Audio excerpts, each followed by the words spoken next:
Magandang umaga mga kateknik. So, nandito tayo ngayon sa brooding room natin, no? Mukha lang siyang kwarto na makalat pero dito ako nagbo-brood ng ah, sisiw. Wala naman, ano, wala naman gumagamit ng kwartong to. Kaya naisipan ko dito ako mag-brooding. Tapos nandito na din yung ating incubator, no? So, flex ko lang yung ating ah, Brahma, no? So, sa ngayon meron tayong 8 yata na Brahma, light Brahma. So, isa ito,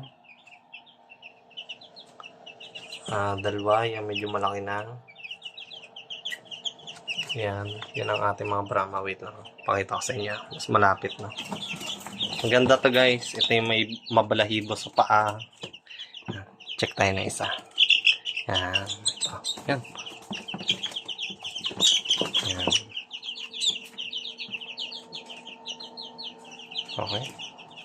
So, ito yung ating isa. Light Brahma natin guys. Yan. Okay. Walang sakit. Malusog lahat. So, sa ika 1 month, ibebenta ko yan. No? Binibenta ko na yan. Hindi pala ako dito nagbebenta ng sisiw na kapipisa pa lang, no? Or yung 1 day old na chicken. Na sisiw. Day old chicks, no? Hindi ako nagbebenta kasi para sa akin ay kawawa naman ang customer kung mamatayan kasi medyo may presyo din. Dito sa akin, 500 ang day old.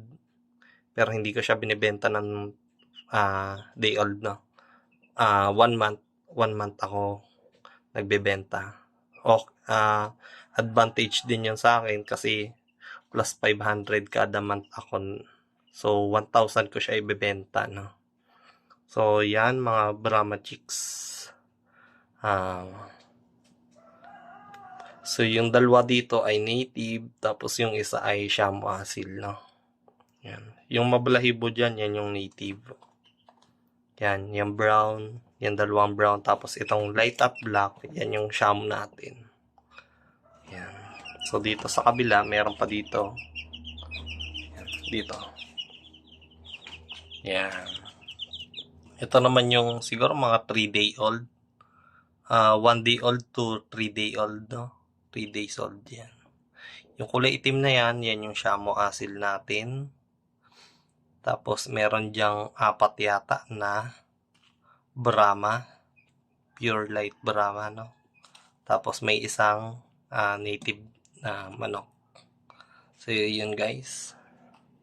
Yun yung ating pasisiw. Hintayin lang natin mag 1 month tapos ibenta na natin 1,000 per head.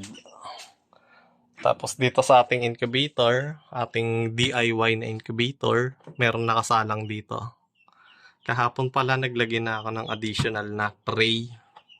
Itong egg turner natin na tray na. Ayan, dalawa na. Mapapansin nyo.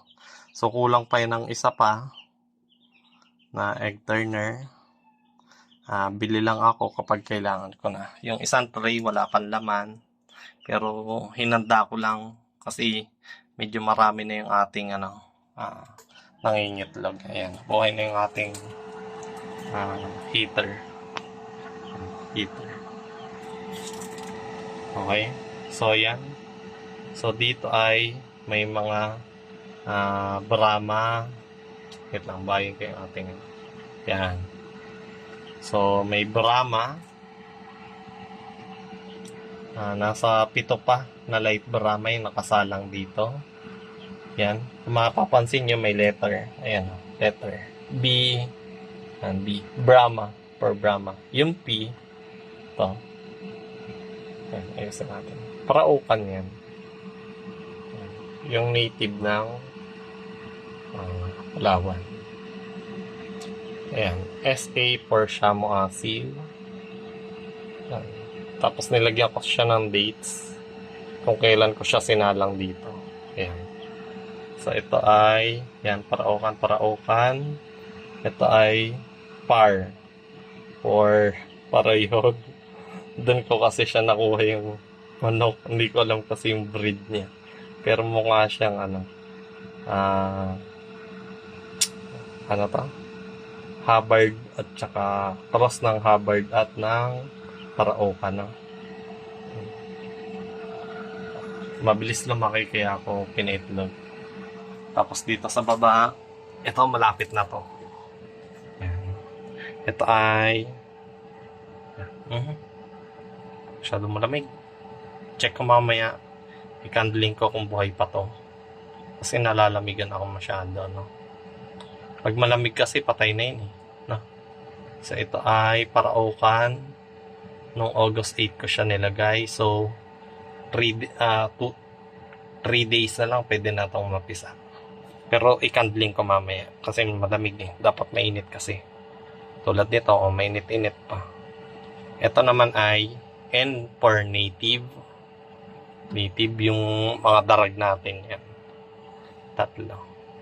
So, yun lang muna guys. Kapag may gusto magpa-reserve ng Light Brahma, after a month po, magbebenta na ako. Salamat. Yun lang. Bye-bye.